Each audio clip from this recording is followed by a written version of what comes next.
Ferguson, Senior Editor for GEMS. We're at EMS Today 2018 in Charlotte, North Carolina, and today I'm joined by Chad Pore, EMS Director for Butler County EMS, and we're going to be talking about his innovation. He was recognized as one of the EMS10 for 2017, a top innovator in EMS.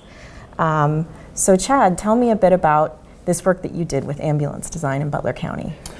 So basically what we did is we looked at the traditional ambulance, and we know that in our minds that it did not provide enough safety for our crew members when they were providing care to patients. And so our goal the whole time has been to design an ambulance, specifically design the interior of an ambulance so that it allows our crew members to provide care for a patient of any acuity level while still remaining belted in and having all the resources, the equipment, the supplies, all the tools that they need within arm's reach. And so that's what we set out to do. We knew that there was some other countries that have done it, so we had some contact with Oslo, Norway, who were great through the process, but we set out to do that, and we actually have 3 of those units in our fleet today where our crew members, once they get in the back to take care of a patient, they sit down, they buckle up, and everything's within an arm's reach of them. And so we feel very confident that they don't have to get up and move around the ambulance to actually get tools and supplies to take care of the patient.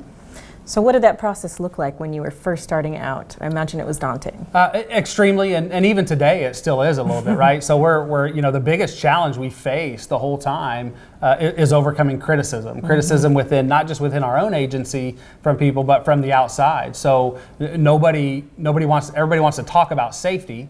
Everybody wants to improve safety, but nobody wants to actually jump in and take a drastic leap. And so hugely daunting in that. We knew that we were going to go against what other people think. I mean, we ended up building the first low-top Sprinter ambulance in the United States, right? So nobody's ever done that before. And there's a reason, because it was challenging, it was difficult. We had to work with Osage ambulances, and we had some heated conversations with them that were great, but we had to convince them that this was the right thing to do, and once they were convinced, they were on board with it because nobody had done it. So even today we still face some criticism from people throughout the EMS world because so many people are still stuck in that mindset of I can't do it. I can't take care of a patient in a smaller vehicle. I can't.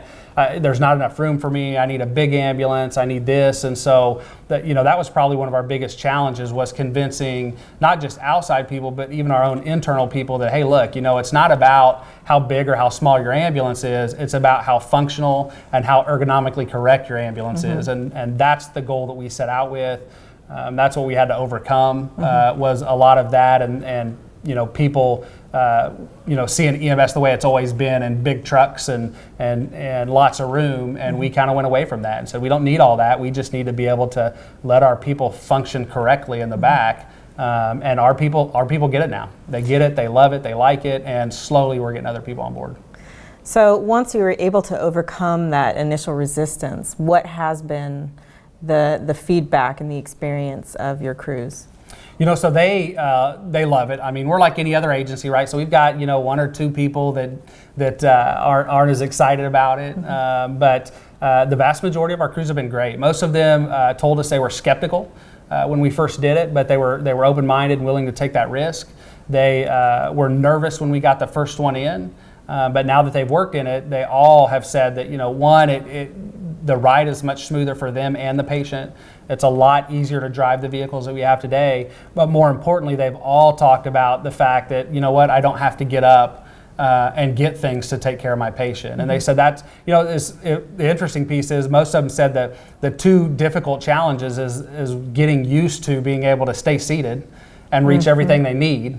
Because they haven't been able to do that all these years. And number 2 is they're actually closer to the patient the whole time. So they actually, it forces them to communicate a lot more with the patient, and they challenge that. One thing that we did that's unique that I would recommend to everybody to do when they're building a new ambulance or such a different one like we did is we actually had went out and built the ambulance out of basically like 3/4-inch styrofoam and duct tape in our ambulance bay. So we took our specs, we went out, we built the walls, we built kind of some of the cabinetry, and then we were able to make changes on the fly as we did it. So it's been a fun process, but I think our crews love it.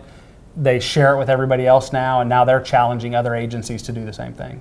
And that's fantastic. Definitely leading the change in the United States. Thank you. So, congratulations again on Thank you. being selected as one of the EMS10 for 2017. And thank you so much, Chad, for coming to talk with me Yep, today. not a problem. I really appreciate it. Absolutely.